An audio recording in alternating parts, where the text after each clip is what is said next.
Does the size of candles matters?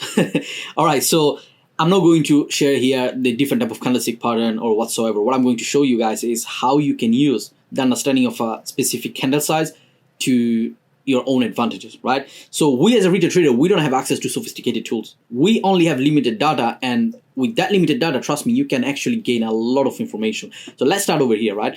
So you can see that we're in a bearish momentum. Price is going down, down, down, down. Just look carefully the size of the sell candles compared to the buy candles, right? So look at this move over here.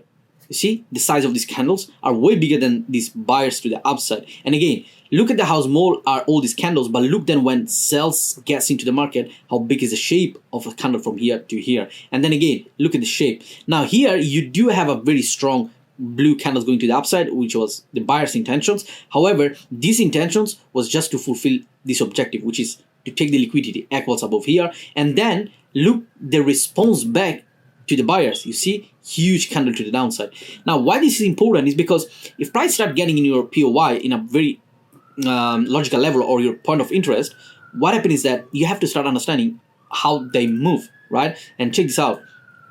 You see when price came this level, somewhere around there, look the size of the buyers candles compared to the sellers. It's strong. You see, it's strong. It's very strong. The sellers try to take back the control, but the buyers are just keep pushing higher, pushing higher, pushing higher, and eventually in these zones, the sellers start losing momentum. And then look how price start going all the way to the upside. And then when price step this zone, again a very strong reaction. So that is already suggesting you that whatever level they tapped somewhere to the left is a very strong level, because there is a war going on between buyers and sellers over here, and you can see that just solely based on the interaction of these candles. The buyers candles are way bigger than what the sellers are showing with their intentions. And guess who take a trade over here, a beautiful trade for a nice 1 to 15. Let me show you why. Just going to smaller time frame, 5 minutes. Let's go to 5 minutes. All right, clean and neat. So you can clearly see that price came here, it tapped the zone, and then it gave a very strong reaction. So now at this point, I knew, or I was expecting with a probability, that price was going to go higher because of everything going on down here. And that's exactly what happened. So I had refined the POY over here, which was this last zone.